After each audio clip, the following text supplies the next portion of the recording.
بسم اللہ الرحمن الرحیم۔ سامعین مکرم، آج ہم جس موضوع پر بات کر رہے ہیں، آج ہم جس ٹاپک پر بات کر رہے ہیں، آج کا جو ہمارا عنوان ہے، آج کا جو ہمارا ٹاپک ہے وہ ہے عید الفطر کا طریقہ کیا ہے، عید الفطر پڑھنے کا طریقہ کیا ہے۔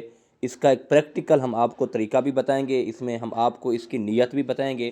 تو یقیناً اگر آپ لوگ اس کو سنیں گے تو اس کو آپ کا اس میں بہت بڑا فائدہ ہوگا، کیونکہ عید الفطر جو ہے وہ قریب آتی جا رہی ہے کہ ہم نے عید الفطر ادا کرنی ہے تو کیسے ادا کرنی ہے، اور عید الفطر پڑھنی کیسے ہے، اس کی نیت کیا ہے، اس کا طریقہ کیا ہے۔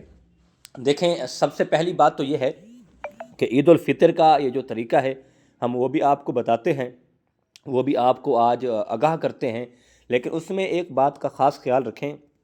اللہ کے نبی حضرت محمد مصطفیٰ احمد مجتبیٰ صلی اللہ تعالیٰ علیہ وسلم کا فرمان عالی شان ہے، بلکہ اللہ کے محبوب کی سنت مبارکہ ہے۔ جب اللہ کے نبی عید الفطر کی نماز کے لیے عیدگاہ کی طرف رخ کرتے، عیدگاہ کی طرف جاتے، تو اللہ کے محبوب تاک کھجوریں کھا کے جاتے، یعنی تاک کھجوریں کھا کے 1 3 5 7 یہ کھجوریں کھا کر اللہ کے نبی پھر عید الفطر کی طرف نماز کے لیے جاتے، اور پھر جب واپس آتے تو آقا کریم علیہ الصلوۃ والسلام آتے ہی کھانا تناول فرماتے۔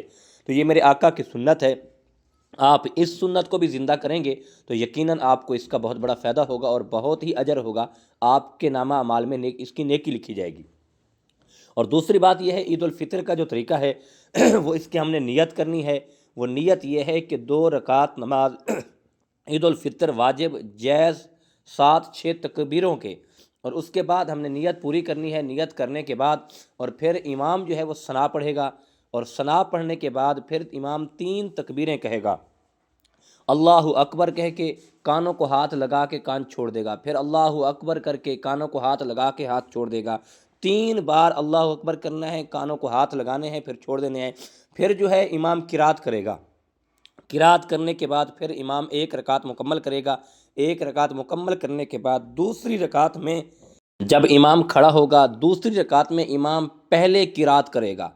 پہلی رکعت میں امام نے پہلے تکبیریں کہی تھی ثنا کے بعد، اب دوسری رکعت میں پہلے امام قرات کرے گا، اور قرات کرنے کے بعد پھر امام 3 تکبیریں کہے گا، ہاتھ اٹھا کر کانوں کو ہاتھ لگا کر امام صاحب بھی ہاتھ چھوڑ دیں گے نیچے، آپ بھی ہاتھ چھوڑ دیں گے۔ یہ 3 بار کہنے کے بعد اور پھر امام چوتھی تکبیر میں رکوع میں جائے گا، ہم بھی رکوع میں چلے جائیں گے، اور اس کے بعد پھر دوسری رکعت بھی ہم مکمل کریں گے۔